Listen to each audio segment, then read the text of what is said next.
Shalom à tous, que le nom du Seigneur soit encore béni ce soir. C'est un véritable plaisir pour moi d'être là et de pouvoir poursuivre ce que nous avons entamé il y a bientôt 2 semaines, cette étude biblique, cette longue série d'études autour du thème principal qui est comment obtenir la bénédiction divine. J'invite tous ceux qui prendront cette 8e partie en cours à consulter ma page. J'ai déjà publié les 7 premières parties. Bon, c'est la 5e partie que je suis en train de chercher à récupérer en vidéo. Elle est disponible qu'en audio, puisque le jour où on la faisait, on avait une coupure, mais j'ai pu préserver l'audio. Et donc, c'est peut-être elle qui fait défaut dans la publication des 7 premières parties. Donc, vous pouvez la voir sur WhatsApp. Je l'ai sur un format vidéo. Je suis en train de voir avec un technicien comment faire en sorte à ce que cette partie-là puisse être mise facilement à la disposition de tous. Donc, pour dire que les 7 premières parties de notre étude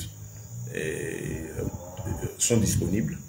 Donc, je vous invite à consulter ma page Facebook pour en avoir les détails. Voilà, ils sont aussi disponibles sur notre compte YouTube. Et donc, si vous avez besoin de plus d'informations, vous avez des questions, comme on l'a dit, n'hésitez pas pour chaque fois nous écrire. Et surtout, si vous les trouvez édifiantes pour vous, partagez-les. Notre objectif est de permettre à un maximum de personnes aspirant à être directement les disciples de bénéficier de ces oracles-là pour être à l'abri du grand désordre qu'il y a actuellement, à l'abri de l'idolâtrie, à l'abri de l'apostasie qui se développe aussi de façon très subtile actuellement. Et donc, il est important que ceux qui cherchent la vérité retournent à leur Bible. Voilà. Nous ne faisons rien de spécial, nous ne faisons que vous répéter ce que la Bible dit. Qu'est-ce qu'elle dit par rapport à tout ce qu'on nous présente. L'objectif, c'est de vous amener à aimer votre Bible, à retourner au Seigneur, être rempli du Saint-Esprit, chercher la plénitude du Saint-Esprit. C'est lui qui est venu en mission pour nous conduire dans toute la vérité. Donc, c'est cela. Donc, bien aimés, merci pour votre attention. Nous allons sur ce continuer. Nous sommes, comme je dis, le thème, c'est comment obtenir les bénédictions divines. Et nous avons dit dès le départ que l'homme chrétien étant constitué de l'esprit, de l'âme et du corps, et c'est très facile évidemment, à partir de là, par le Saint-Esprit, nous parlerons donc de bénédictions spirituelles, émanant directement de notre relation avec le Seigneur, des bénédictions morales qui touchent à notre âme, et puis des bénédictions physiques. Voilà, esprit, âme et corps, tout ce qui touche au corps, à cette enveloppe-là, qui est censée être le temple de Dieu, et qui est censé être là pour servir le Dieu de gloire. Et cette enveloppe-là qui nous livre une guerre acharnée jusqu'à la fin de nos jours, ce sera ainsi. Donc, on parlera aussi de comment être béni au niveau de cette chair, tout ce qui lui est relatif et qui lui permet de s'épanouir dans le but de plaire à Dieu et nous permettre d'être à l'aise jusqu'à ce que Christ revienne. Le à l'aise en question, c'est pas être... si vous voulez être à l'aise sur la terre, évidemment, vous savez qu'il faut se conformer au monde. Mais le à l'aise du disciple, c'est être en paix avec son Seigneur, être dans les dispositions nécessaires à ce que l'Esprit de son Dieu puisse à tout moment l'utiliser. C'est ça, être à l'aise pour un fils de Dieu. Voilà, les choses ne sont pas pour nous comme celui qui a l'Esprit vraiment dans la mondanité. Donc, bien aimés, nous sommes dans cette 8e partie. Nous étions en train de parler de l'esprit de l'erreur. Et je vais vous inviter à prendre vos Bibles. Voilà, parce que entendre la voix de Dieu, marcher par le Saint-Esprit, nous on parle du Saint-Esprit. Le Seigneur dit que c'est lui qu'il faut pour nous conduire dans la vérité. Mais il se trouve que le diable nous combat par un autre esprit qui est imitateur du Saint-Esprit, mais qui est l'esprit de l'anti ou l'antéchrist, c'est-à-dire qui s'oppose aux choses de Dieu. Et la Bible dépeint comme étant l'esprit de l'erreur. Dans 1 Jean, le chapitre 4, on va lire tout à l'heure, on l'appelle l'esprit de l'erreur. Et donc c'est sur ce niveau-là qu'on est pour vous aider à faire attention à cet esprit de l'erreur, à ce démon de la divination, à cette puissance-là qui agit sous plusieurs formes dans le but de nous dévier de la vérité, dans le but de nous distraire. Et comme on a dit, Satan, pour nous combattre, ne passera pas à nous, enfants de Dieu, qui aspirons aux profondeurs de la parole de Dieu. Il ne passera pas par autre chose, par le péché sous sa forme brute. Il nous attaquera avec ce que nous aimons, ce que nous recherchons. Et il fera en sorte que notre attention soit détournée de la vérité. Vous devez comprendre une chose, sa lutte, comme on l'a dit, vous empêcher d'avoir le salut vous empêcher d'avoir la vie éternelle. Qui t'a donné tout ce qu'il faut pour que l'homme ne soit pas sauvé, le diable exercera son ministère. Ça a toujours été ainsi. Et donc, la parole de Dieu aussi a été donnée. Ce qui est merveilleux, notre Seigneur a pris les dispositions, voyant les choses venir, pour nous interpeller. Et je veux déjà exhorter les uns les autres à vraiment méditer à fond, je dirais, les épîtres. Commencer par le livre des Actes. Et puis, les épîtres ensuite. Tous les livres qui ont suivi jusqu'à l'Apocalypse. Vous allez constater quelque chose de très important. C'est que, on voit dans le Nouveau Testament, c'est-à-dire lors de la venue du Mashiach, notre Seigneur, lorsqu'il est venu en chair physiquement, qu'est-ce qu'il a fait? Il a préparé le cœur des disciples, il a commencé à les former, les préparer à la naissance de l'Église. Donc tout le temps, il était là physiquement. C'est le berger, le conducteur de tous ces hommes qui l'ont suivi, ses apôtres et tous ses frères. Et jusqu'à ce qu'il arrive le moment où il soit arrêté pour être crucifié afin que la parole de Dieu soit accomplie.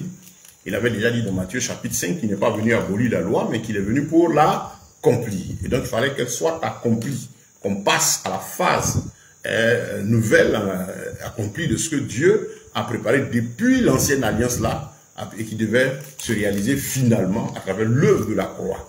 Et notre Seigneur a été crucifié, nous connaissons l'événement, et il a dit quelque chose de très important à la croix. Il a dit, Père, tout est accompli.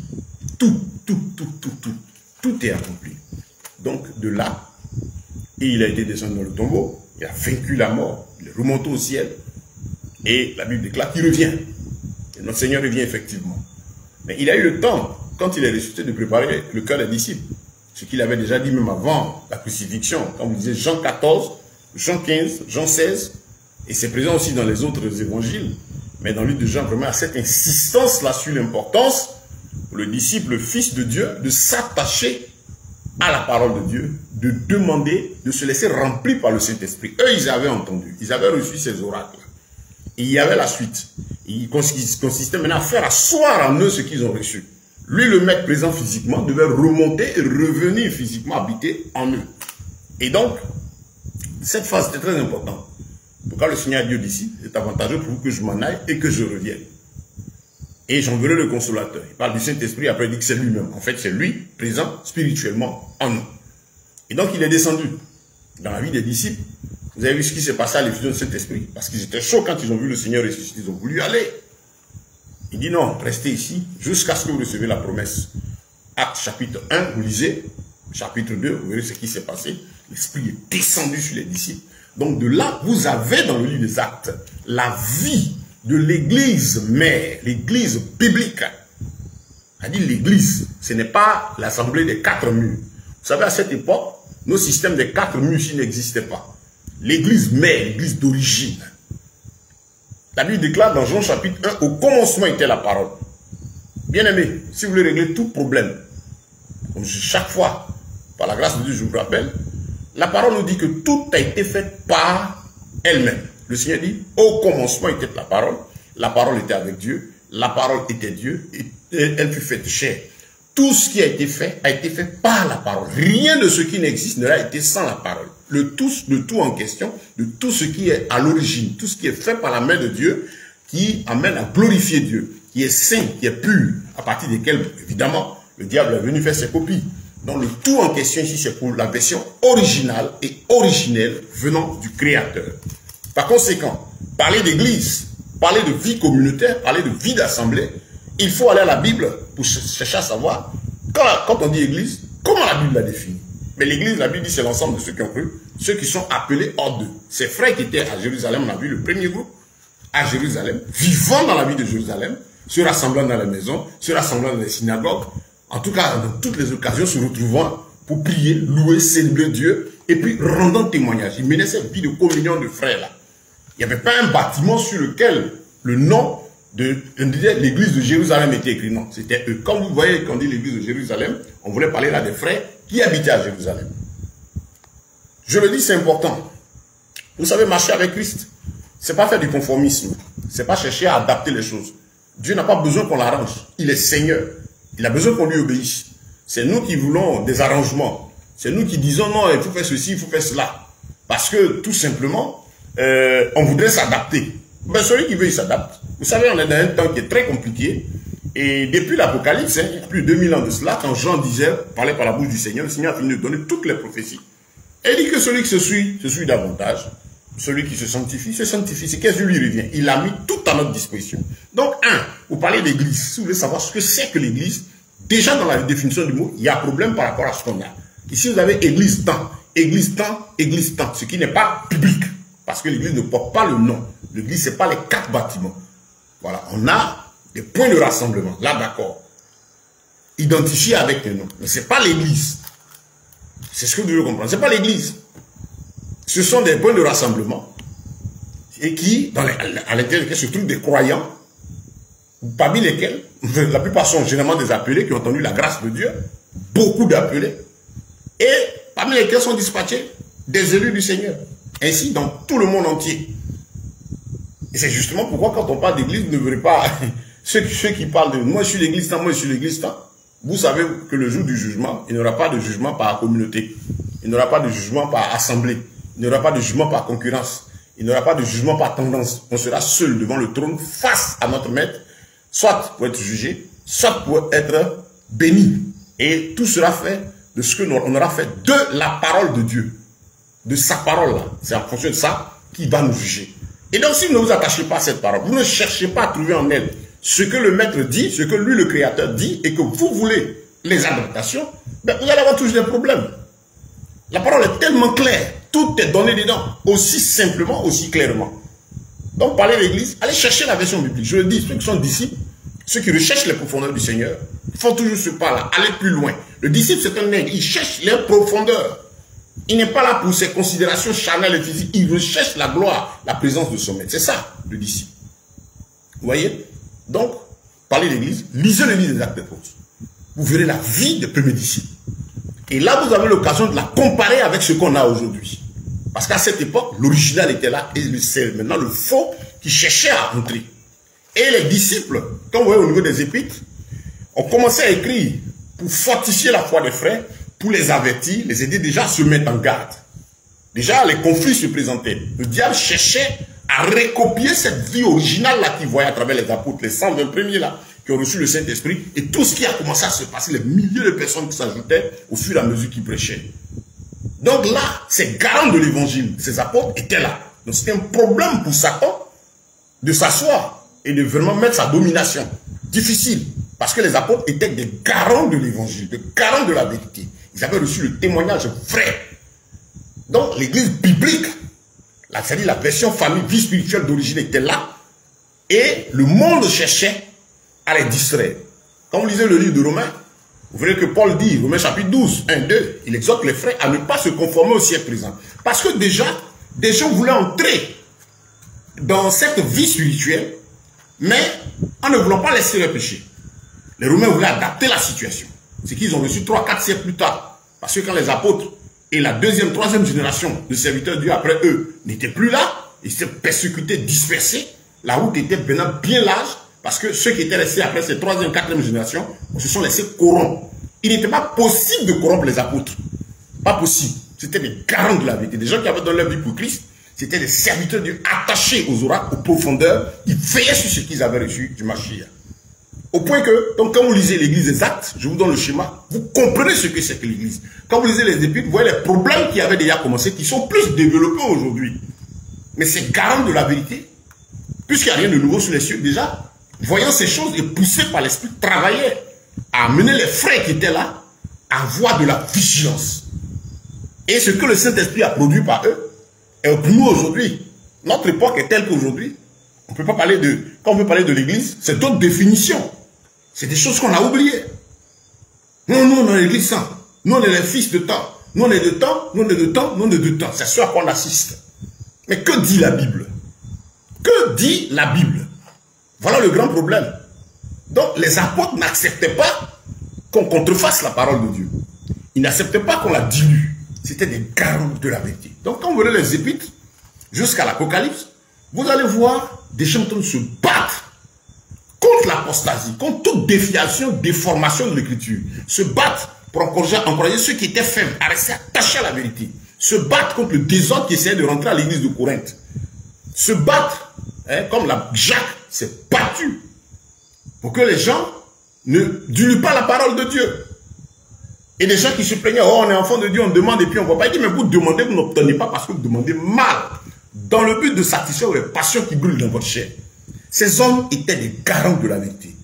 Et donc, si vous aimez Christ, vous recherchez les profondeurs de la parole de Dieu, je pense que cet exercice-là n'est pas compliqué. Prenez sur vous de relire les 4 évangiles pour confesser Jésus venu en chair, voir quand il est venu, comment il vivait, qui il était. C'est-à-dire de la façon pratique. On a son mode de vie physique. Et ça, c'est pas par rapport à lui. C'est par rapport à nous qui sommes là, qui disons que nous servons Dieu, par rapport à ceux qui sont là, qui disent qu'ils servent Dieu. On a le modèle par excellence. Pendant les 4 évangiles, voilà comment il était. Comment il était saint.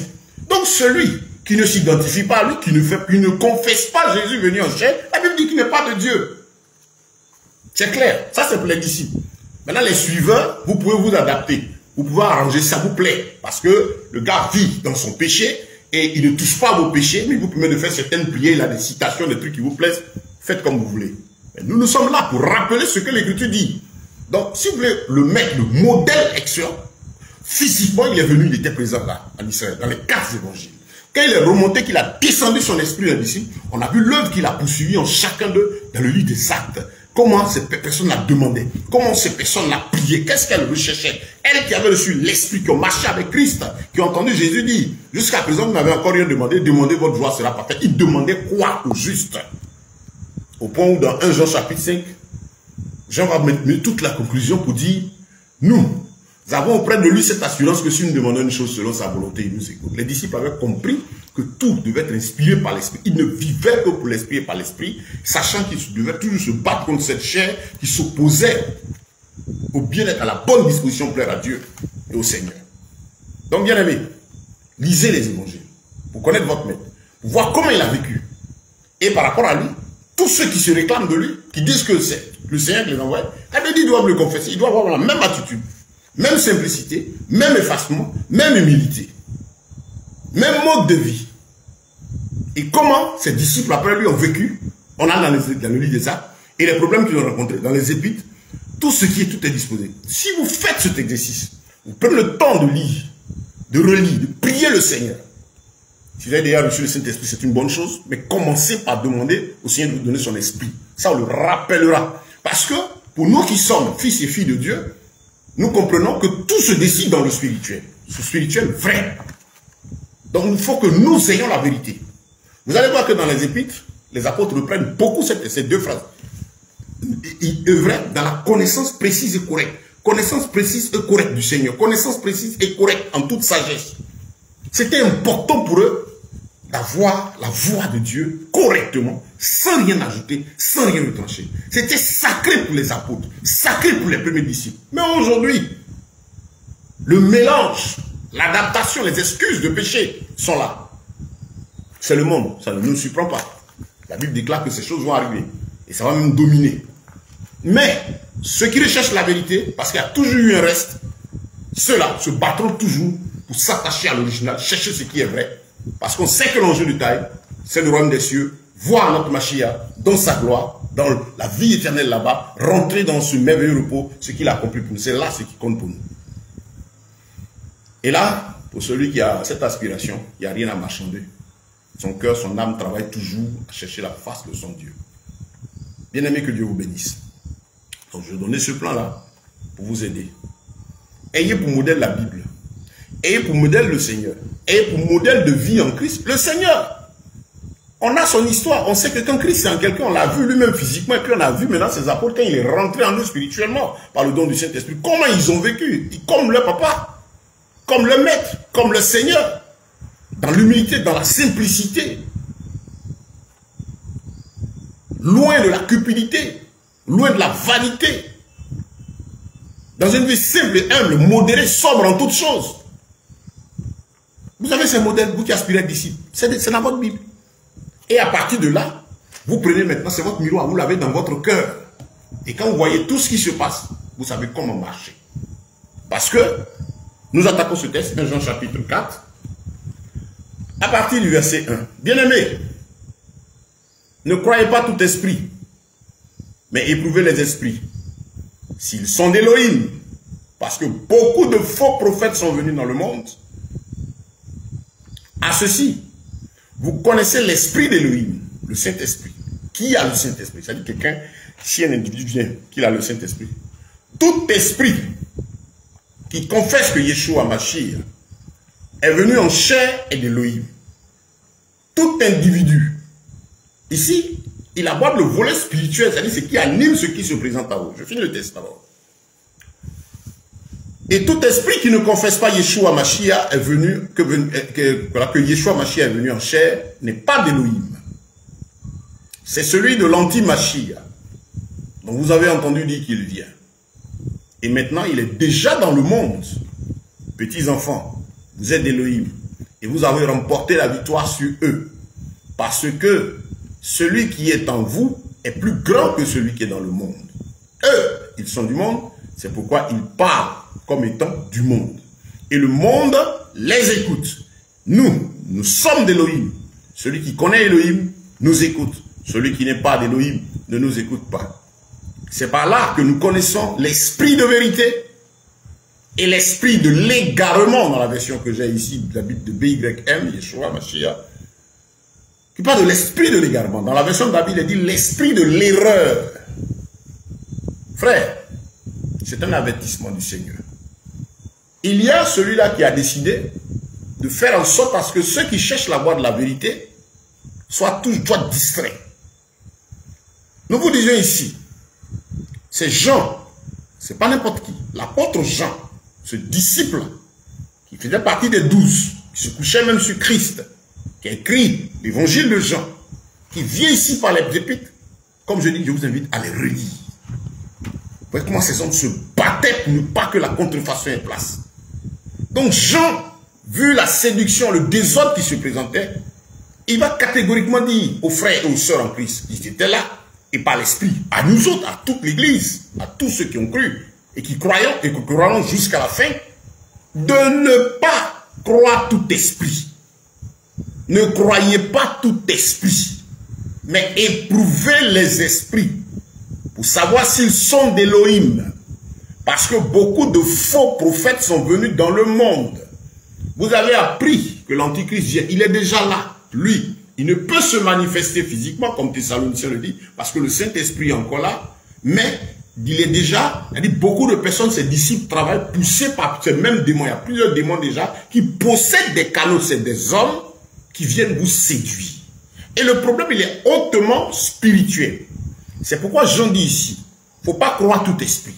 Moi, je te parle là, je suis en train de m'adresser à toi. La Bible dit, il ne faut pas te lever puis croire ce que ce monsieur Ben là dit. Mais il faut l'écouter comme Jacques a dit. Prompt à écouter. Il faut écouter. Il faut écouter ce qu'il dit. Ne crois pas tout de suite. Écoute. Pourquoi? Parce que tu dois mettre à l'épreuve tout ce que je dis. Mettre à l'épreuve ce que je suis en train de dire. Éprouver les esprits. C'est-à-dire chercher à savoir qu'est-ce qui anime ce monsieur. Parce que ce sont des canaux remplis de démons. C'est les démons, les faux prophètes, c'est des démons qui les animent. Ce sont des esprits d'égarement. Chacun va charger certaines choses. Quand aussi, les véritables prophètes, c'est-à-dire les véritables docteurs, les véritables enseignants, les véritables serviteurs de Dieu, c'est le Saint-Esprit qui les anime. Donc celui qui est animé du Saint-Esprit, il est tranquille, il est serein, il est content même quand il voit cette parole, parce que nous sommes un temps critique. Il encourage à méditer. Il encourage les frères à étudier la parole. Il encourage les frères à éprouver ce qu'il dit. Allez prendre vos Bibles, lisez tous les chapitres. Le verset tout de suite peut être clair, mais lisez un peu en haut, lisez un peu après, priez, cherchez la face de Dieu, pour comprendre que ceci est la voix de Dieu. Comme je vous parle, si je suis d'Élohim, je vous dis, cherchez la face de Dieu. Je ne dois pas être choqué, parce que la Bible demande à ce que je sois mis à l'épreuve, que ce que je dis soit éprouvé. Si vous trouvez un canal, quelqu'un qui dit qu'il est au service, qui dirait qu'il est au service de Dieu, parce que tout le monde dit qu'il est au service de Dieu, les faux ne vous diront pas qu'il est au service de Satan, il vous dira aussi qu'il est au service de Dieu. Mais si vous voyez et que vous prenez votre calme, votre tranquillité devant un prédicateur, et que celui-ci veut tout de suite vous pousser à obéir à ce qu'il dit, il y a comme une pression quand même qui est triste, choquée, parce que vous voulez prendre le temps de l'écouter, c'est qu'il a un problème. Il vous cache quelque chose, il est animé d'un mauvais esprit.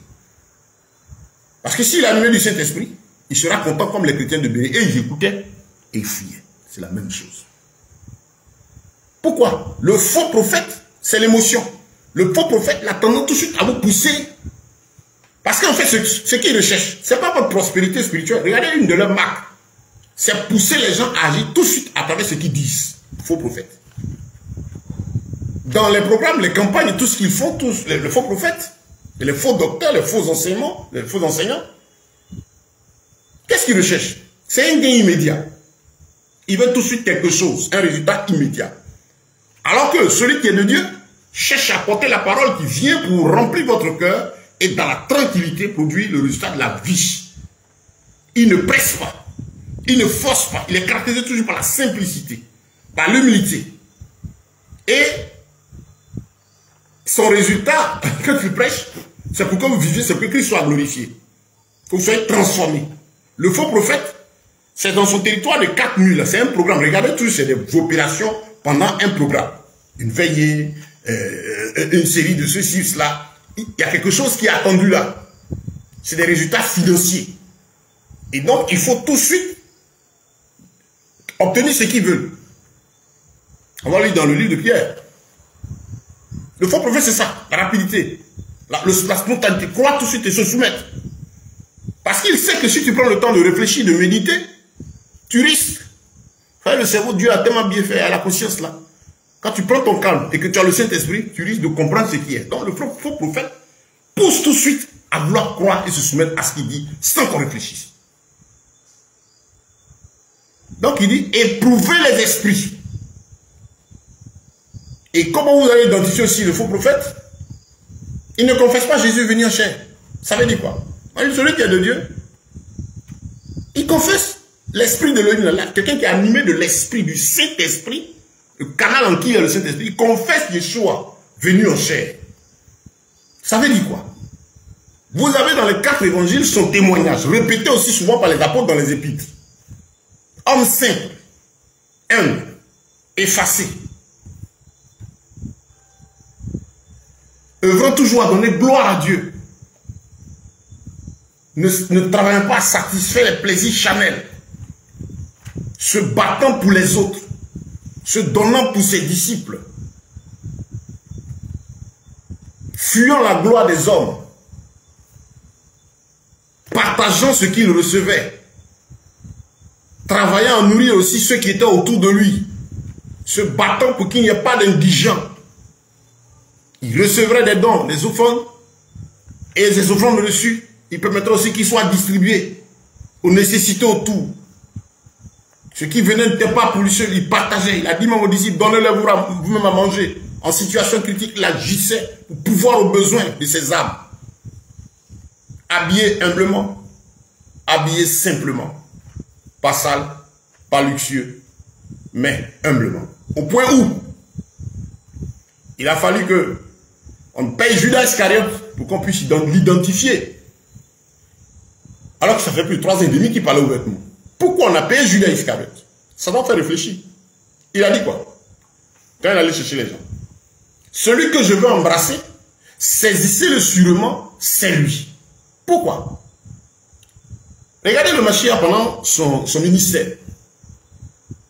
À demain, quand il prend la parole en foule, on le voit. Vous avez des moments où il est dans la foule, on ne sait pas que c'est lui, il disparaît. Mais il est là physiquement. Ça dit que sa nature simple, sa simplicité, son effacement, son humilité était telle que les pharisiens qui avaient l'habitude, ils étaient dans leur boubou, bichon, robe, col, fermé ici, démarche. Ils étaient dans leur filateur, leur chapeau et tout. Et donc pour eux, celui qui sert Dieu en tout cas, il doit avoir quelque chose de marquant qui attire le regard. Quand il est quelque part, on sait que c'est lui. Il a sa chaise royale bien décorée, c'est le serviteur. Voilà un qui vient, il dit le Mashiach, le maître.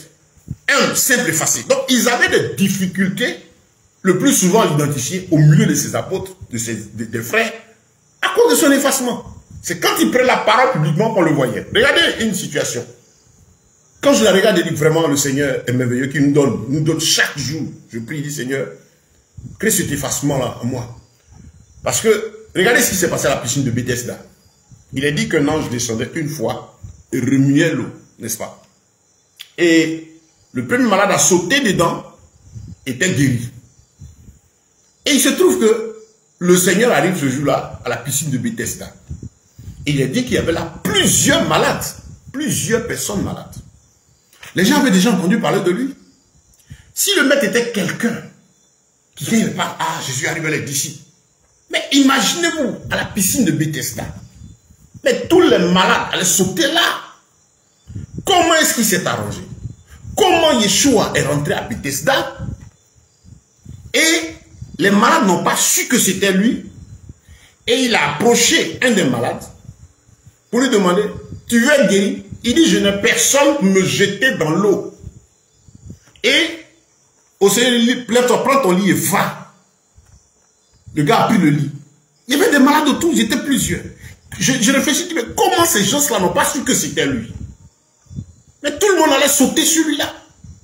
Et il a accompli quelque chose de très important parce qu'il respecte sa parole. Il veille sur elle.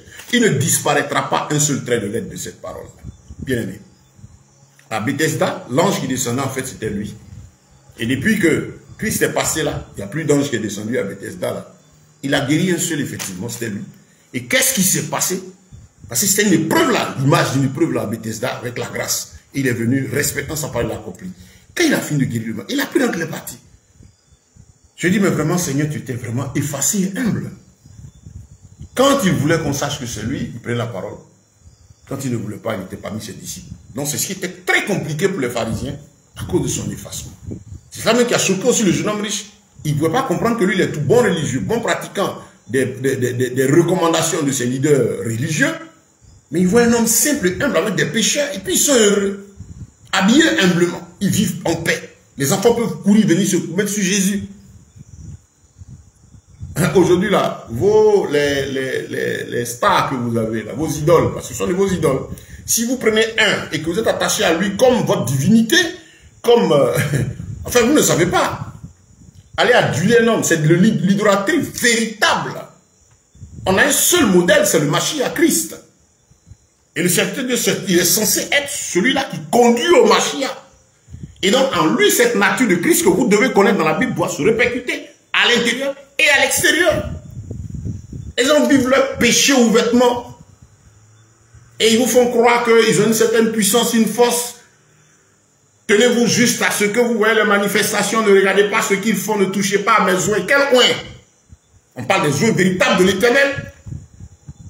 Ne mélangez pas les choses. Il ne s'agit pas d'apostates. Il ne s'agit pas de ces personnes qui ont eu la grâce même pour certains de connaître Christ. Ce n'est pas de qui il s'agit. Le Saint-Esprit s'occupe très bien d'eux. Il va continuer son œuvre, les livrer en spectacle. Par sa parole. Parce que c'est là le terrain, c'est là où on les attend. Donc, bien aimé, ces faux prophètes-là, regardez Christ. Et puis, s'il n'a pas lu la nature de Christ, fuyez. C'est pas moi qui le dis. S'il ne confesse pas Jésus venu en chair, il n'est pas de lui. Voilà ce que la Bible dit, comme on vient de lire dans 1 Jean chapitre 4, verset 1 à 6. Il a animé de l'esprit, l'esprit d'égarement. Il a pour mission de t'égarer. Il a vendu son âme. Des fois même directement sur des gens qui sont quittés dans les loges mystiques et qui pensent que la piété est source de gain. Qui ont trouvé que, tiens, les gens vont plus trop aux fétiches, les gens vont plus trop aux idoles physiques, les objets, mais il faut plutôt prendre le manteau religieux. On a parlé la dernière fois de l'esprit du python. Donc ce n'est pas aux actions, ce n'est pas au miracle produit, ce n'est pas à l'effet sensationnel qui entoure un programme qu'on dit que quelqu'un est de Dieu ou pas. La Bible dit, c'est à ce que celui qui dit, si je dis que je suis de Dieu, je dois confesser Yeshua venu en chair. C'est-à-dire, vous devez lire votre Bible de la Genèse jusqu'à Apocalypse parlant de lui, et même vous l'avez connu physiquement dans les 4 évangiles, et souvent rappelé son mode de vie dans les épîtres.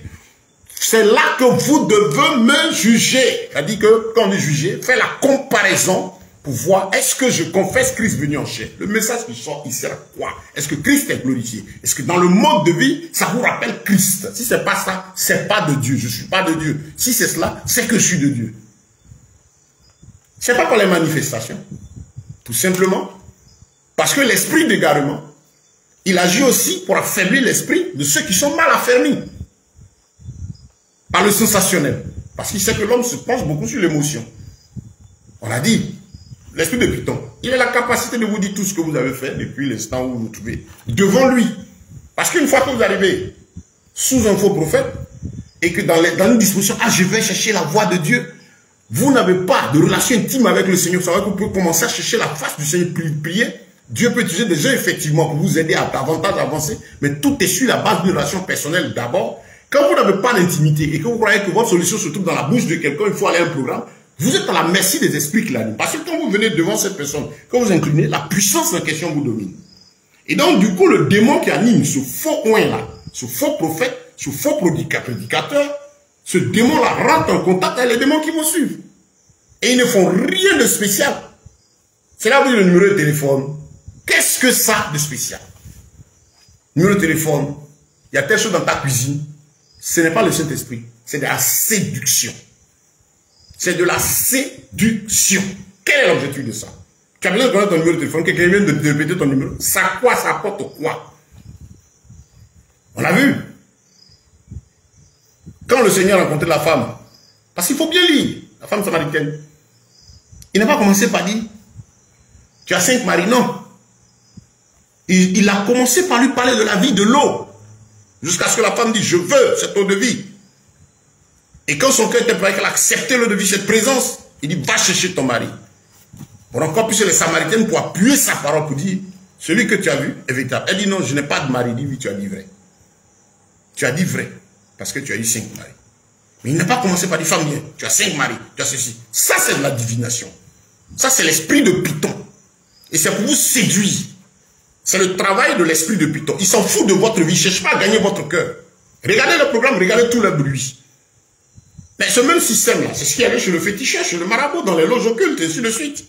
La consultation directe des féticheurs, de ces hommes du diable, comme ceux qui sont déjà allés chez le féticheur. Il ne va jamais toucher votre vie. Il ne va jamais arriver à ce que vous êtes, votre cœur, tout ça. Non. Quand les gens vont dans les loges mystiques, ils s'en foutent tous. Le diable s'en fout de ce qu'ils sont. Son objectif est qu'il est dans le péché. Mais le devin, comme on l'appelle, le diseur de bonne aventure, a pour rôle de vous donner satisfaction. Vous voyez un peu? Donc le diable s'en fout de ce qu'ils sont. Mais lui, il répond aux besoins de celui qui est venu, en ne touchant pas à son péché. Parce que son objectif n'est pas que la personne soit transformée. C'est la même chose. Écoutez tous ces faux prophètes, toutes les prédications, tous les messages qu'ils donnent, écoutez-les très bien. N'interpelle pas quelqu'un, celui qui vient à la sanctification. Ce n'est pas le même travail que l'esprit des féticheurs là. Quand vous arrivez, toutes les prédications aujourd'hui, ça parle de l'homme. Tu seras, tu vas être, tu vas voyager, tu vas rentrer ici, tu vas avoir. Tout ce qui plaît à celui qui est venu pour l'émotion, pour la chair. Écoutez-les très bien. Le Saint-Esprit, quand tu es en face de lui, il convainc de péché, de justice et de jugement. Lui, il appelle l'homme qui vient à se repentir. Parce que devant Dieu, ce n'est pas un homme qui est responsable de tes problèmes. Devant le Seigneur, c'est toi-même, par ton péché, qui met une séparation entre toi et le Créateur. Et de tout temps dans la parole de Dieu, de toute l'œuvre du Seigneur, c'était d'interpeller l'homme sur la nécessité de régler sa position avec Dieu. À partir de là, les démons sont obligés de fuir. Mais vous verrez que ces techniciens actuellement sont obligés de faire voyager votre esprit. Il y a telle prière à faire à minuit. Il y a ceci à faire cela. Il y a les démons générationnels. Les malédictions qui sont quittées dans les familles. Il y a des gens qui écrivent des livres maintenant. C'est des trucs qui sont quittés comme si le sacrifice de Christ n'était pas suffisant. Pour vous donner l'impression qu'il y a d'autres efforts à faire, d'autres recherches à faire. Il faut les voir. Ils vont creuser. Ils vont rentrer. Ils vont déplacer des gens pour aller au village et tout. Le Christ, l'œuvre qu'il a opérée à la croix, là, vous savez sa valeur? Vous en savez la puissance? De telle sorte que la Bible déclare qu'au nom de Jésus, tout genou fléchi où qu'il soit, et toute langue confesse qu'il est Seigneur. Vous n'avez pas besoin de payer une équipe pour aller dans votre village. Vous n'avez pas besoin de craindre le fétiche du village. Parce qu'à l'instant T, si c'est l'évangile pur et vrai que vous recevez, sur la base de la repentance, l'appel à la sanctification, et que votre cœur a compris que vous êtes pécheur et malheureux sans Christ, à l'instant où vous prêchez l'évangile, là, ton cœur saisit que tu es malheureux, tu es perdu. Tu mesures le poids du péché, de l'iniquité, et tu sais que ça, c'est la mort, c'est la perdition, c'est la souffrance. Je suis malheureux si je ne me convertis pas maintenant. J'accepte Yeshua, je reconnais cette œuvre puissante à la croix. À l'instant là où tu l'acceptes, à l'instant là, sa puissance te libère.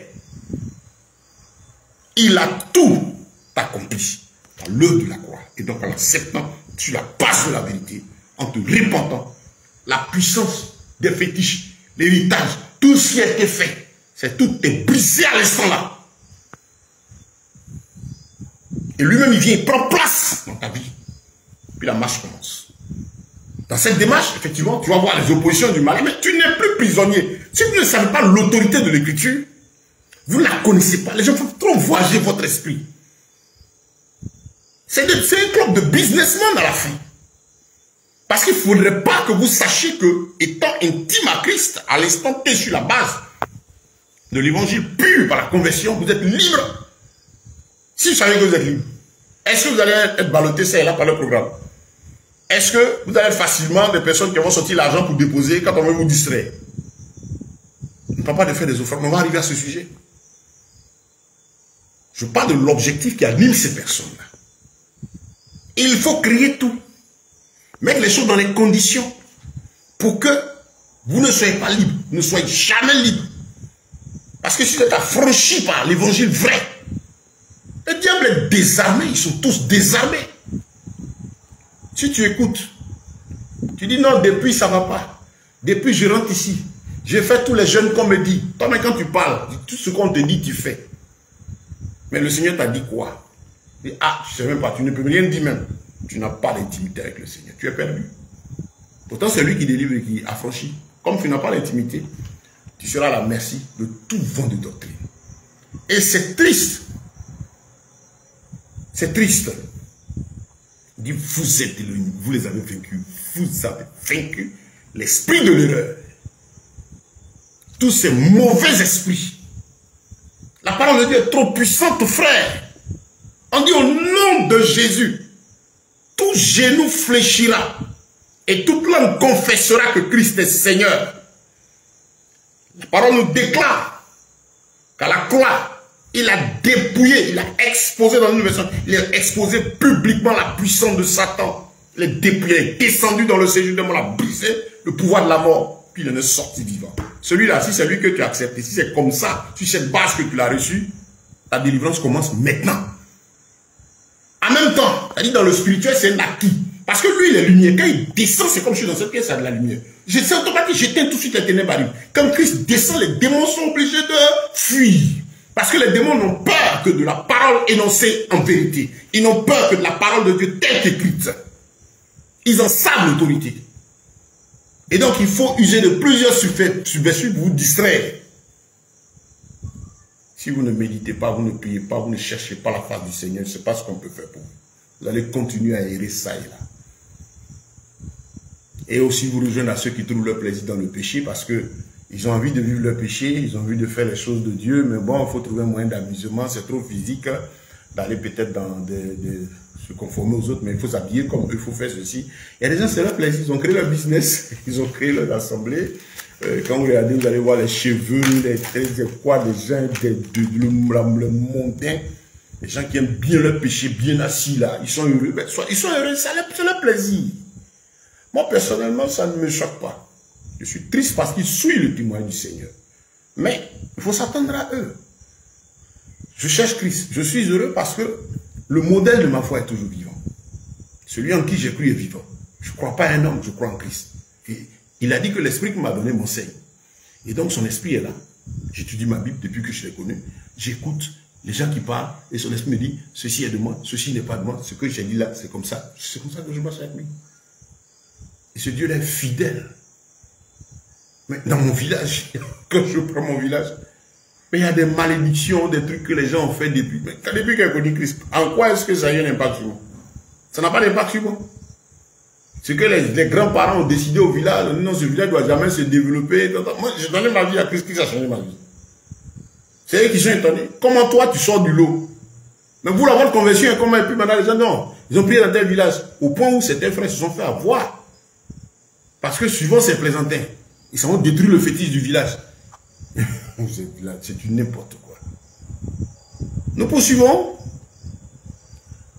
Comme on a dit, le Seigneur nous dit que celui qui est de lui, là, il confesse Yeshua venu en chair. Et tout esprit, c'est-à-dire il y a quoi en lui, ce type-là? C'est ça, tout esprit. C'est-à-dire l'individu, il y a quelque chose en lui. Ça énerve beaucoup de frères quand on parle de ça. Moi, mon objectif, ce n'est pas de plaire à quelqu'un. C'est d'apporter la vérité, lutter contre ces esprits pour que ces frères même soient sauvés s'ils veulent être sauvés. Regardez, je vous pose une question.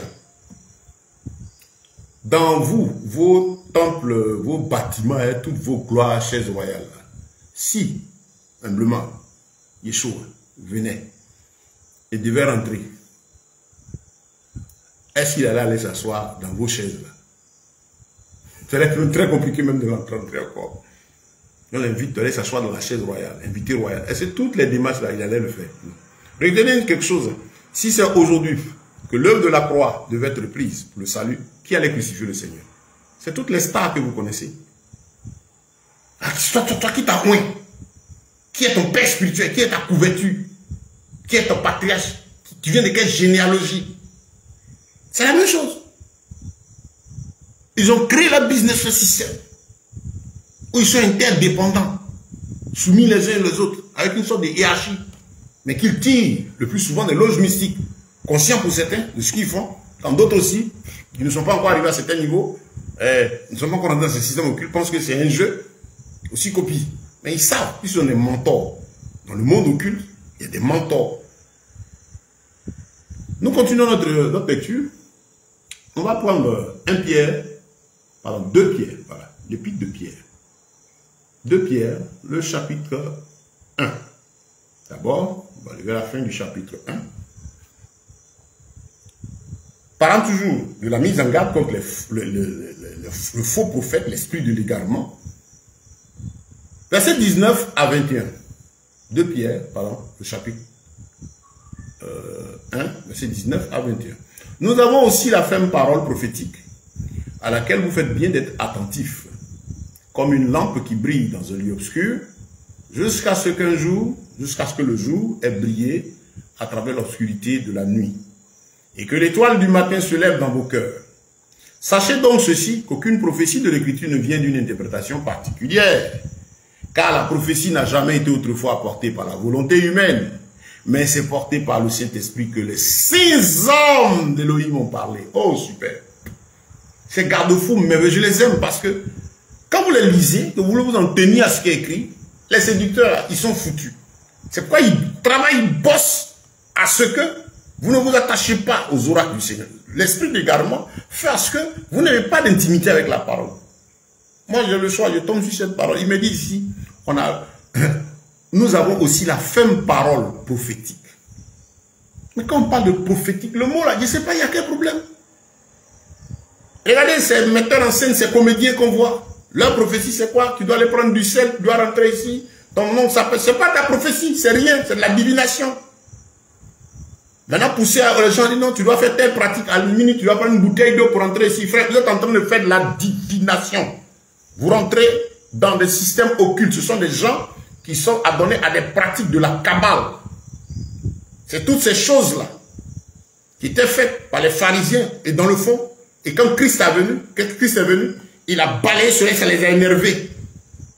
Parce qu'il donne la liberté de vie en Christ.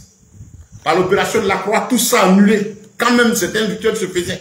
C'est comme tout ce qui est comme rituel qu'Israël est en train de faire actuellement, c'est nul.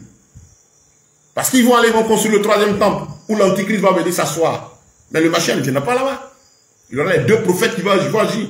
Et il va descendre, détruire tout cela. Pour maintenant envoyer le millénium. Pour que les gens voient la différence entre lui. Il viendra sauver Israël. Quand Israël sera détruit sur les 2 tiers. Mais Israël est sous quoi? Sous le rituel, les rituels que Christ est venu abolir. Sous l'aveuglement, ils sont dans l'aveuglement. D'où vient-il que, subitement, c'est une mode? Les gens vont dire non, c'est un soutien à Israël. C'est pour vous distraire, vous les âmes. Moi, je bénis Israël. Je bénirai toujours Israël. Mais je ne rentrerai pas dans les pratiques kabbalistiques, dans les rituels rabbiniques qui cachent les maîtres de la Kabbale. Prendre du sel, prendre ceci, prendre cela. Je ne rentrerai pas dedans. Pourquoi? Parce que Yeshua, quand il est venu, c'est tout cela. Puis il a aboli. Et il a donné sa vie à la croix. Il dit désormais au nom de Jésus. Mais vous, on vous distrait. Avec les bonnets, avec les boubous, avec les symboles du culte rabbinique qui abolit, qui cache le judaïsme, qui est un mélange de la Torah avec les traditions, ça cherche quoi dans vos vies? Et ça, c'est pour ceux qui aiment les yeux. Christ est venu aussi simplement, il a vécu. Il ne nous a pas dit de retourner à ses rituels. Et nos frères vont chercher ça pour nous donner. Non seulement ce que vous devez savoir, c'est pas vrai, c'est intentionnel, parce qu'ils vont faire alliance avec la Kabbale, avec la magie juive. Il y en a qui ont dessus prophète tant, avec de ces coiffures. J'ai dit, je ne sais pas si vous constatez comme moi, quelle est cette tendance à vouloir garder des cheveux. Notre je ne plus faire les cheveux. On dirait les DJ là, et puis c'est désordonné. On dit c'est le prophète. Moi, les trucs comme ça, quand je n'écoute pas. Ce n'est pas le Saint-Esprit. Ce n'est pas ce qu'il va me dire. Ce désordre. Quelqu'un montre le désordre sur sa tête. Il montre un peu c'est ce qui est l'esprit qu'il a mis. C'est l'esprit, le désordre qui est dedans. Frère, la parole prophétique. Prophétiser de quoi? À laquelle vous faites bien d'être attentif. Comme à une lampe qui brille dans un lieu obscur, jusqu'à ce que le jour ait brillé à travers l'obscurité de la nuit et que l'Élohim, l'étoile du matin, se lève dans vos cœurs. Aucune prophétie de l'Écriture ne fait l'objet d'une interprétation particulière, car la prophétie n'a jamais été autrefois apportée par la volonté humaine. Prophétie, message divin. Le message divin, ce n'est pas quelque chose qui sort de l'ordinaire. Le prophète annonce les oracles du Seigneur. Cette parole qui ne passera pas. Les prophètes là, ils venaient dire la parole de Dieu. Ce n'est pas des gens qui parlaient d'eux-mêmes. Le vrai prophète, c'est un simple canal que Dieu utilise pour rendre sa parole, puis c'est tait. Ce n'est pas celui qui imagine. Ce n'est pas ce que vous voyez là. Le vrai prophète, vous l'écoutez, il vous ramène à la parole. Il vous ramène à l'obéissance. S'il a quelque chose qu'on appelle révéler, prophétiser, c'est parler de la part de Dieu. Écoutez, prophétiser, c'est parler de la part de Dieu. Rien d'autre. Prophétiser, c'est parler de la part de Dieu. Et cette part de Dieu, c'est le rappel de ces Écritures, l'interpellation pour la sanctification, pour l'obéissance à la parole. Le prophète rappelle les oracles. Parce que, comme Pierre dit ici, ce n'est pas une interprétation particulière.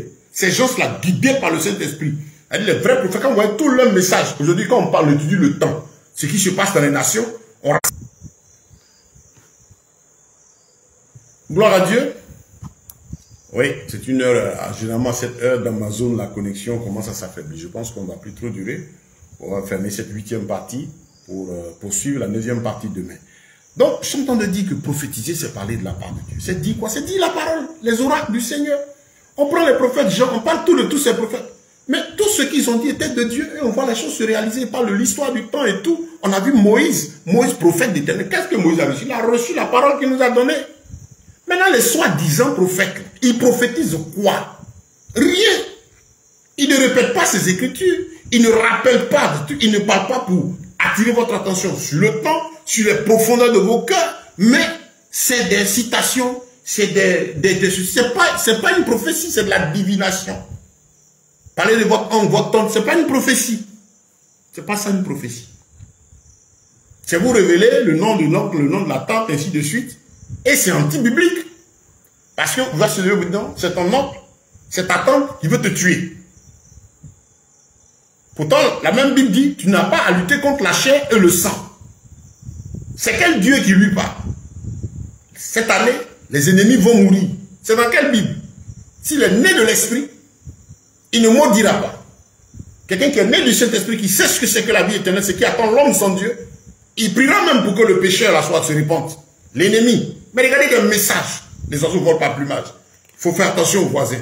C'est le message occulte là qu'ils ont amené pour que non seulement vous commencez à vivre en aparté et vous rattachez à eux. Regardez tous ceux-là qui reçoivent le message.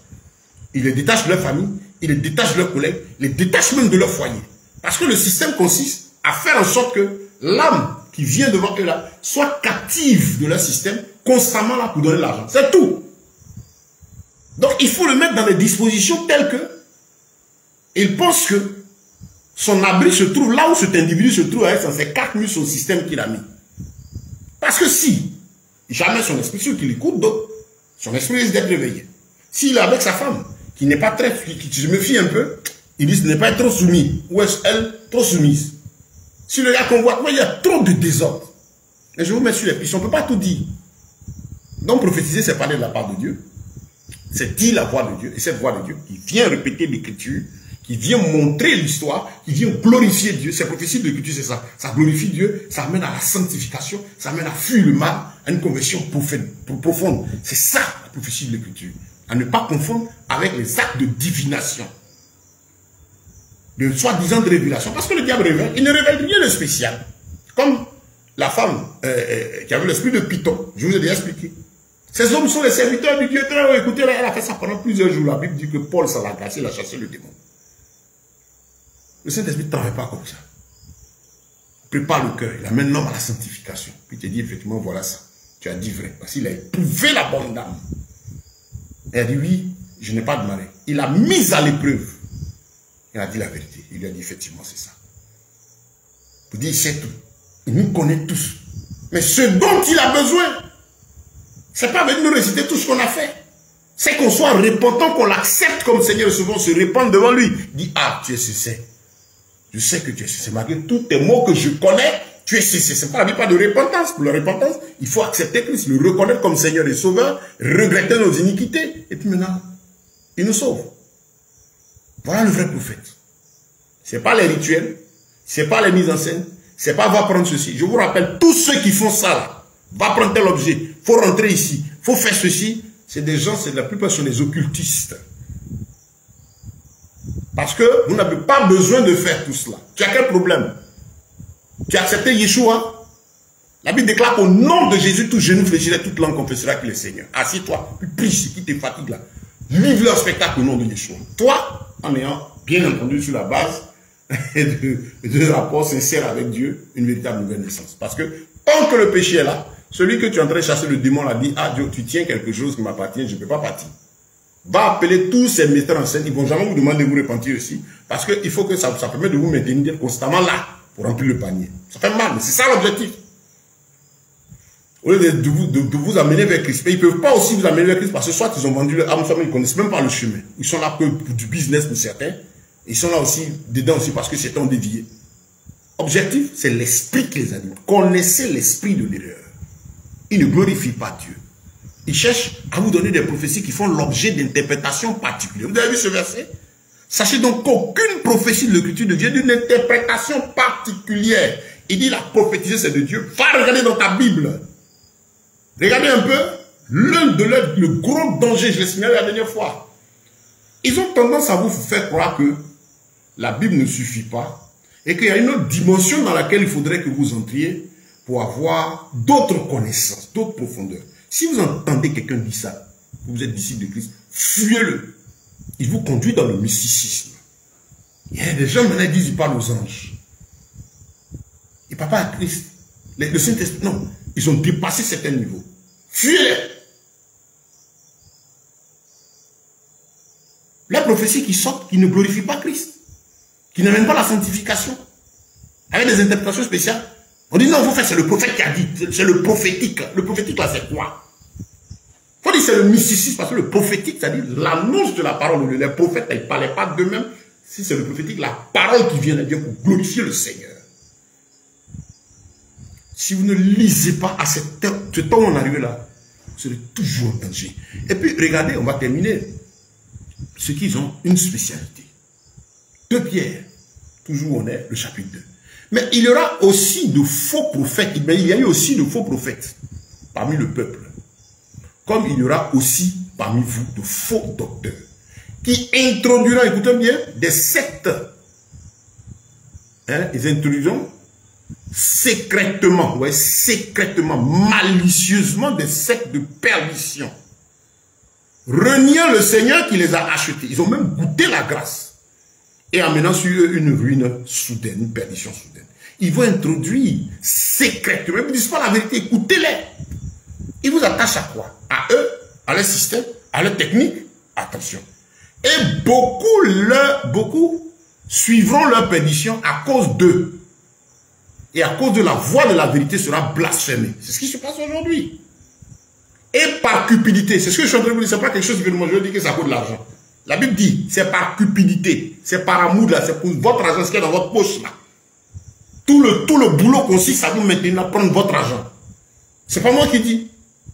2 Pierre, le chapitre 2, le verset 3. Et par cupidité, ils trafiqueront de vous. Ils vont vous utiliser. Ils vont manipuler votre intelligence au moyen de paroles fabriquées. Alors là, eux dont le jugement depuis longtemps n'est pas inactif et dont la destruction ne se met pas. Le Seigneur arrive, va les frapper. Voilà dans le résultat. Regardez ce que l'apôtre dit ici. C'est très important. Par cupidité, ils trafiqueront de vous au moyen de paroles fabriquées. Regardez un peu quelque chose qui se passe.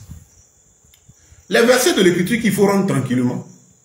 Ils ont une technique maintenant. C'est prendre un verset, le dépêcher et au lieu de le rendre tel qu'il est, ils ont une spécialité fabriquer des citations. Remarquez-les. Les prédications sont des citations. Si c'est tant, wow, le verset qui est aussi simple là. C'est que tel mot. Ils feront quoi? Des paroles fabriquées. Et quand ils disent ce qu'ils prennent là, et sur lesquels ils mènent l'attention des âmes à s'y attacher, allez derrière la Bible, vous ne voyez pas la formule biblique de ça.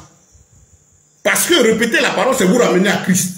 Alors que prendre le verset et puis le fabriquer pour rendre quelque chose, une idée, une citation, c'est attirer l'âme vers eux. Ça, c'est une de leurs marques. C'est la tendance actuelle. Les citations. Des paroles fabriquées.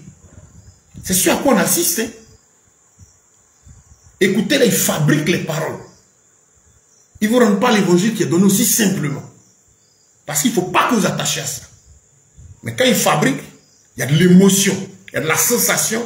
Le mal affermi s'y attache, la foule s'y attache. Et c'est sûr que quand on dit qu'il arrive tant, non, il y a tel homme de Dieu, vraiment, celui-là, quand vous voyez l'autre va te parler de l'autre, quand lui là seulement, il est comme si, lui là c'est mon père, lui là il est rentré. Quand vous entendez ça, fuyez ces personnes. Vous êtes en danger de mort. En tout cas, vous qui êtes disciples, vous qui vous plaisez, restez. Parce que maintenant, on ne fait que répéter ce que le Seigneur dit dans l'Apocalypse. Hein.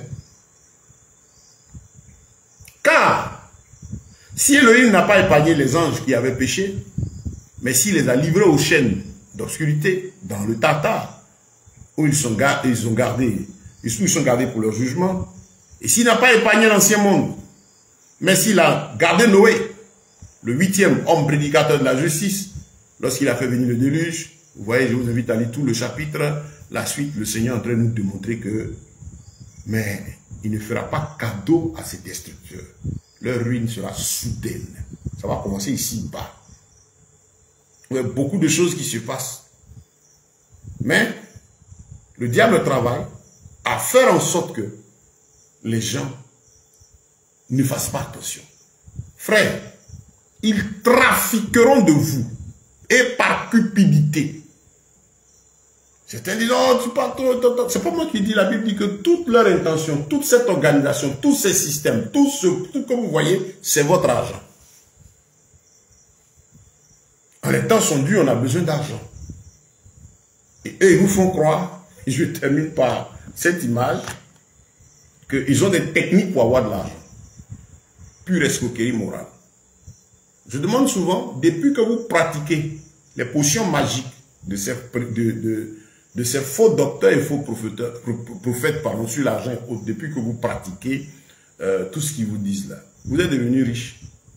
Depuis que vous le faites là, qui est devenu riche? Mais ce sont eux.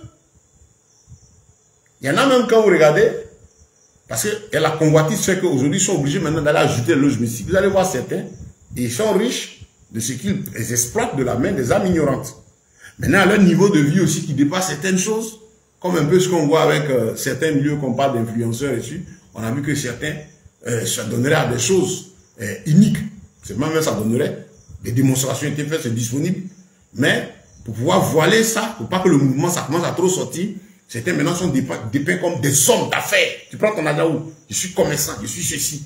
Pourtant, au fond, leurs pratiques sont dévoilées. Vous suivez? Et donc, c'est la même chose dans notre milieu. Certains, leur niveau de vie, même s'ils exploitent les âmes captives pour prendre leur argent, le niveau qu'ils ont au niveau financier, l'argent qu'ils ont là est tel que la communauté même qui est autour là ne peut pas produire ça. Vous allez voir qu'ils vont faire allégeance à des autres œuvres occultes. Aujourd'hui, ça se passe. L'esprit de Zamou, de la facilité, C'est lui qui est développé par ses prophètes. Ce que j'appelle l'esprit des amours, cet esprit de la cupidité mondaine. Là. Les gens ont besoin d'argent, les gens ne veulent plus fournir des formes, on veut ça chaque, vite, vite. C'est la même chose. Ils ont créé un système où c'est chaque, c'est-à-dire au programme 2-3 jours, tu vas vider ta poche. On va donner une enveloppe avec un numéro dessus pour t'identifier. De partager des enveloppes pour te mettre la pression. Fixer des montants pendant les programmes. Dieu révèle qu'il y a 10 personnes données 500 000, 600 000. Ce n'est pas biblique. Le Seigneur avait fixé le montant d'une offrande. C'est de l'escroquerie. Voyez? Ils trafiqueront de vous. Nous sommes sur ce point-là, on va s'arrêter. 8e partie. On est toujours dans la première grande base, la bénédiction spirituelle. Comme tout vient de là, je pense que si Dieu nous fait grâce, peut-être que demain, on finira sur ce point-là. On ne peut pas tout dire sur l'apostasie, sur l'esprit de l'erreur, tout ce qu'il fait. Mais on peut vous dire, soyez remplis du Saint-Esprit.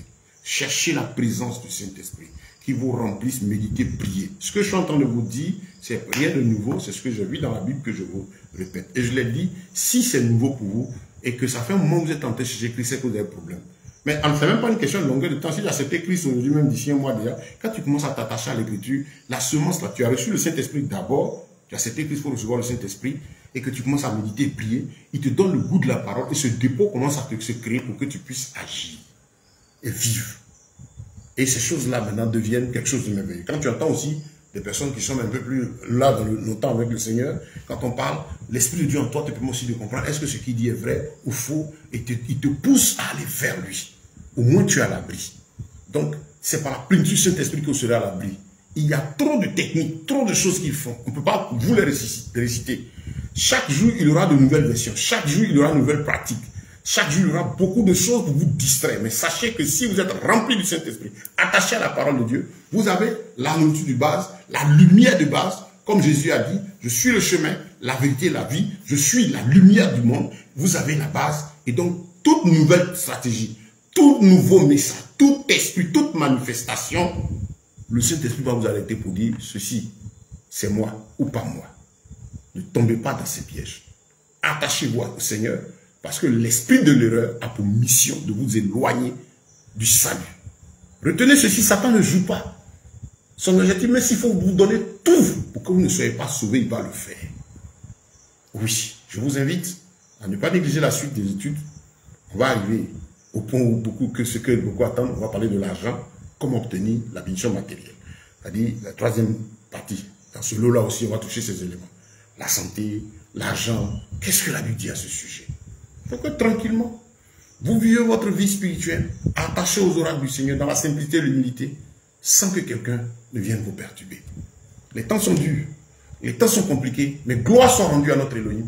Yeshua a dit, je bâtirai mon église. Mon, c'est pas mais. Le séjour des morts ne prévaudra point contre elle. Tous les véritables fils et filles de Dieu, répandus de partout, entendront sa voix, se lèveront comme les aigles et voleront vers la mer. Le disciple, c'est un aigle. C'est pas un poussin. C'est pas une poule. Oh, il y a eu cette belle vision que le Seigneur a donnée un temps. Et à un frère. Dans la vision, il a vu une mère poule qui avait des œufs et sous laquelle quelqu'un avait ramassé un œuf d'aigle qu'il a mis. Et les œufs sous la poule, au moment où sont venus tous à éclosion, le petit aigle est né comme tous les petits poussins sous les ailes de la poule. Et ils ont tous commencé à grandir, ils suivaient mère poule, ils allaient picorer, qu'un cri danger, tout le monde court dans un sens. Mais au fur et à mesure que les poussins commençaient à voir le pelage véritable sortir, le plumage, pardon, il s'est trouvé que le petit aigle commençait à constater une différence entre son plumage et celui des autres. Il demande, mais mère, pourquoi c'est comme si? La mère dit, oh laisse, faut picorer. C'est pas un problème. Déjà, picorer, c'est la même nourriture, manger tout le temps. Mais sa vraie nature commençait à sortir, se poser mille une questions. Et un jour aussi, quelque chose encore d'autre va se passer. Il s'est trouvé que pendant qu'ils étaient en train de picorer derrière les mères poules, il y a un oiseau qui est passé en haut et qui a mis un cri. Mère poule a dit, danger, tout le monde doit fuir. Et quand elle a couru, les plus petits au début faisaient cela. Mais c'est parce que quand elle a couru, elle est petite, tous les autres sont partis, le petit aigle, lui. Le cri qui fait peur à mère poule Et le poussin ne lui a pas fait peur, il s'est arrêté. Il dit non, il a regardé en haut. Et le cri qui a produit la paix chez les autres a produit la vie chez lui. Il sentait que quelque chose le liait à celui qui est passé là-haut. Et il y a eu que celui qui est passé là-haut, l'oiseau, l'aigle, a dit batte tes ailes et monte. Il a tenté, il a tenté, il a tenté. Pendant que les autres ont fui, c'est ça le disciple. C'est ça les suiveurs, pardon. Les poussins, les enfants de papa, les enfants de maman, les disciples, et ceux qui ont des hommes comme leur idole, ils courent après leur maître. Ah, ils ont attaqué le maître. Ah, ils ont attaqué ceci. Donc, qu'est-ce qui s'est passé? Le petit aigle a tenté de s'envoler, il n'a pas pu. Mais la mère, elle était énervée contre lui. Mais pourquoi? Qu'est-ce que tu as fait? Tu nous mets en danger. Tu te mets en danger, tu mets tout le monde. C'est pas qu'on appelle ça l'aigle, la mère, des dangers. Mange le poussin. Depuis ce temps, le petit commençait à ne plus être tranquille. Il sentait que c'était plus sa place là. Il devait maintenant s'envoler. Comme le disciple, il entend la parole. Il a entendu Yeshua. Il a entendu qu'il est bon. Comme tu l'entends, tu vois sa grâce, tu vois son esprit qui t'attire. Certainement, peut-être tu as été distrait par tout ça. Mais il se trouve qu'une flamme commence à naître en toi. Et ça fait quand tu écoutes ce que tu as l'habitude d'écouter du monsieur qui te rentre en transe et qui parle et tout le monde tombe. Quand tu l'écoutes, tu es plutôt à l'aise. C'est l'esprit de Dieu. Le Saint-Esprit, l'esprit de vérité. Il dit, mon fils, c'est moi qui t'ai sauvé. Regarde, tu es un aigle.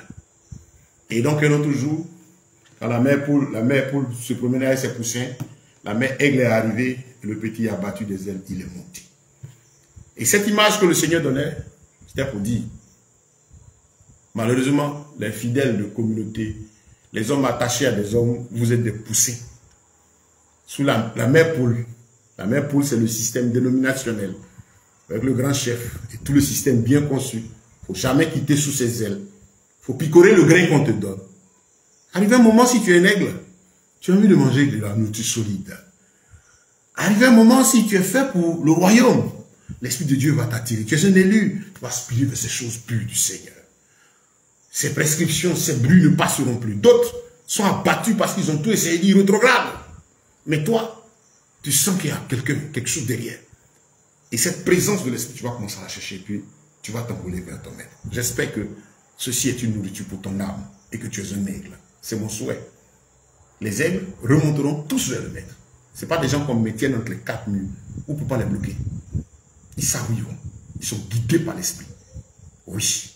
Ce sont les fils et les filles de l'Éternel. Ceux-là que Yeshua appelle mon église. Le séjour des morts. La puissance de Satan. Tous ses disciples. Tous ses faux ne prévaudront pas. Sa parole sortira d'une manière ou d'une autre pour libérer l'esprit de ses enfants et les conduire à lui. Soyez bénis. Que toute la gloire revienne à notre Elohim encore ce soir. Je lui dis merci pour cette autre 8e partie. Demain, nous poursuivons la 9e. Tel que je vois les choses, si l'Esprit nous donne, on va finir la 2e grande partie. Contre les bénédictions spirituelles, les bénédictions morales. Et après l'Esprit, nous avons dit que nous sommes composés de l'âme. Les bénédictions aussi de l'âme. Maintenant, on va terminer par la bénédiction du corps. Que Dieu vous bénisse. J'espère que ceci vous édifie. N'hésitez pas à partager-le avec d'autres bien-aimés. Si vous prenez cette vidéo en cours, il y en a eu d'autres, au moins 7 autres qui ont été déjà données. Et vous les avez sur mon compte Facebook, je les ai publiés. Vous avez aussi sur mon compte WhatsApp. Vous avez aussi en audio. Vous les avez aussi sur mon compte YouTube, auquel je vous conseille de vous abonner. Et puis, si on n'est pas amis sur Facebook, envoyez des demandes d'amis. Vous avez des préoccupations, envoyez-les, des sujets de prière, des corps, tout. Vous avez des préoccupations, envoyez-les. Notre travail, c'est de partager avec vous ces oracles du Seigneur. Oui, apprenez, attachez-vous à la Bible. Attachez-vous au Seigneur. Demandez-lui le Saint-Esprit. Commence, arrête-toi, demande-lui le Saint-Esprit qui te remplisse de sa présence, qui te conduise dans toute la vérité. Dis-lui que tu veux lui plaire. Pas à ta chair, mais à lui. Parce que le Saint-Esprit n'est pas venu pour notre plaisir charnel. Notre plaisir charnel est venu pour glorifier Dieu. Alors que l'esprit de l'erreur, comme on l'a vu, lui, il attire l'attention sur la chair, à dépendre de la chair. Il n'accuse pas de péché. Non, le Saint-Esprit est là. Pas pour nous mener une vie d'accusation, non. Moi, il me voit bien, je suis tranquille. Je suis à l'aise. Le Saint-Esprit est là. Quand je fais quelque chose qui ne pas, il m'interpelle. Et je sens qu'il est attristé. Je lui demande pardon.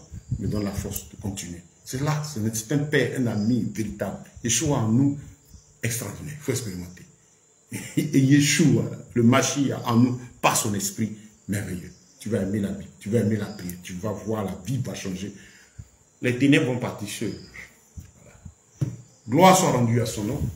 Force et puissance et gloire à notre Elohim. Nous disons merci au Seigneur.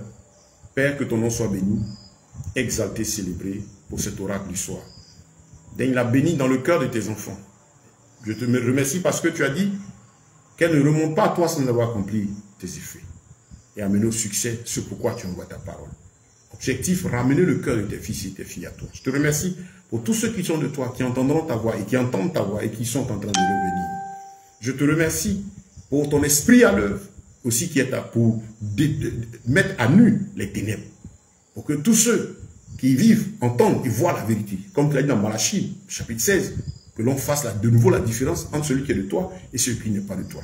Merci pour ton esprit à l'œuvre et qui ramène tous tes disciples à toi, ton esprit à l'œuvre qui éclaire tous les croyants, de telle sorte que, Seigneur, chacun ne dise pas, je n'ai pas entendu la vérité, ton esprit à l'œuvre pour ramener à la bergerie tous ceux qui sont perdus, qui sont encore dans le monde, et ton esprit à l'œuvre pour avertir ce monde, afin qu'ils sachent que tu es esprit et vie, tu te tiens dans la vérité.